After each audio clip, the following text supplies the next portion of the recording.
ಎಲ್ಲರಿಗೂ ದೇಗುಲ ದೀಪಕ್ಕೆ ಸ್ವಾಗತ. ಸ್ನೇಹಿತರೆ, ನೀವೆಲ್ಲರೂ ನಟರಾಜನ ಮೂರ್ತಿಯನ್ನ ನೋಡೇ ಇರ್ತೀರಿ. ನಟರಾಜನ ಮೂರ್ತಿಯಲ್ಲಿರೋ ವಿಶೇಷತೆ ಬಗ್ಗೆ ನೀವೇನಾದ್ರು ತಿಳ್ಕೊಂಡಿದ್ದೀರಾ? ಈ ಸಂಚಿಕೆಯಲ್ಲಿ ಆ ಮೂರ್ತಿಯ ವಿಶೇಷತೆ ಬಗ್ಗೆ ತಿಳ್ಕೊಳ್ಳೋಣ. ನಟರಾಜನ ಈ ಭಂಗಿಯನ್ನ ಆನಂದ ತಾಂಡವ ಅಂತ ಕರೀತಾರೆ. ಈ ಮೂರ್ತಿಯ ಸುತ್ತಲೂ ಇರುವ ಪ್ರಭಾವಳಿಯು ಬರೀ ಭೂಮಿಯದ್ದಲ್ಲ, ಇಡೀ ಬ್ರಹ್ಮಾಂಡದ ಸಮಯವನ್ನ ಸೂಚಿಸುತ್ತದೆಯಂತೆ. ಹಾಗೂ ಈ ಪ್ರಭಾವಳಿಯ ಸುತ್ತಲೂ ಇರುವ 27 ಜ್ಯೋತಿಗಳು 27 ನಕ್ಷತ್ರಗಳನ್ನ ಪ್ರತಿಬಿಂಬಿಸ್ತವೆ. ಈ ನಕ್ಷತ್ರಗಳೇ ತಾನೆ ಮನುಷ್ಯ ಭೂಮಿಯ ಮೇಲೆ ಹೇಗೆ ಜೀವಿಸ್ತಾನೆ ಮತ್ತು ಅವನ ಆಯುಷ್ಯವನ್ನು ನಿರ್ಧರಿಸೋದು. ಈ ಮೂರ್ತಿಯ ಬಲಭಾಗದ ಜಟೆಯಲ್ಲಿ ಅರ್ಧ ಸ್ತ್ರೀ ಮತ್ತು ಅರ್ಧ ಮೊಸಳೆಯ ರೂಪವನ್ನ ನೋಡಬಹುದು. ಅದೇ ಗಂಗಾ ಮಾತೆಯ ಪಾವಿತ್ರತೆ ಹಾಗೂ ಅವಳ ವಾಹನವನ್ನು ಸೂಚಿಸುತ್ತೆ. ಇನ್ನು ಎಡಭಾಗದ ಜಟೆಯು ಈ ಬ್ರಹ್ಮಾಂಡದ ವಿಸ್ತಾರವನ್ನು ಸೂಚಿಸುತ್ತೆ.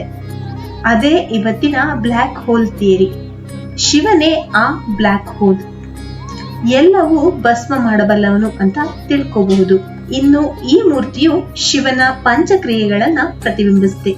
ಒಂದು ಕೈಯಲ್ಲಿರುವ ಡಮರುಗವು ಸೃಷ್ಟಿಯನ್ನ ಬಿಂಬಿಸಿದ್ರೆ, ಇನ್ನೊಂದು ಕೈಯಲ್ಲಿರುವ ಬೆಂಕಿಯು ವಿನಾಶವನ್ನ ಸೂಚಿಸುತ್ತೆ. ಮೂರ್ತಿಯ ಎಡಗಾಲು ಸೃಷ್ಟಿಯ ರಹಸ್ಯವನ್ನ ಹೊಂದಿದ್ದು, ಸ್ವಾಮಿಯ ಬಲಗಾಲು ಅಪಸ್ಮರ ಪುರುಷನ ಮೇಲಿದೆ. ಅಪಸ್ಮರನು ಆಧ್ಯಾತ್ಮಿಕ ಅಜ್ಞಾನವನ್ನು ಹೊಂದಿದ ಒಬ್ಬ ರಾಕ್ಷಸ. ಇವನ್ ಬಗ್ಗೆ ಮುಂದಿನ ವಿಡಿಯೋದಲ್ಲಿ ತಿಳ್ಕೊಳ್ಳೋಣ. ಅದಲ್ಲದೆ ಒಂದು ಹಸ್ತದಿಂದ ಶಿವನು ಅಭಯ ಮುದ್ರದಿಂದ ನಮ್ಮನ್ನ ಹರಸೋದನ್ನ ಕಾಣಬಹುದು. ಇದರಿಂದ ಅರ್ಥ ಆಗೋದೇನಂದ್ರೆ, ಸರ್ವಂ ಶಿವಮಯಂ. ಈ ಭೂಮಿಯಲ್ಲಿರೋ ಪ್ರತಿಯೊಂದು ಅಣುವಿನಿಂದ ಇಂದಿನ ಬೃಹತ್ ಜಗತ್ತು, ಬ್ರಹ್ಮಾಂಡವೇ ಶಿವನ ಮುಷ್ಟಿಯಲ್ಲಿದೆ ಎನ್ನಬಹುದು. ಇಂದಿನ ಈ ವಿಷಯ ನಿಮ್ಗೆಲ್ಲರಿಗೂ ಇಷ್ಟ ಆಗಿದೆ ಅಂತ ಭಾವಿಸ್ತೀನಿ. ಮುಂದಿನ ಸಂಚಿಕೆಯಲ್ಲಿ ಇನ್ನಷ್ಟು ಹೊಸ ವಿಷಯಗಳನ್ನ ನಿಮ್ಮೊಂದಿಗೆ ಹಂಚ್ಕೊಳ್ತೀನಿ. ಅಲ್ಲಿವರೆಗೆ ನಮಸ್ಕಾರ.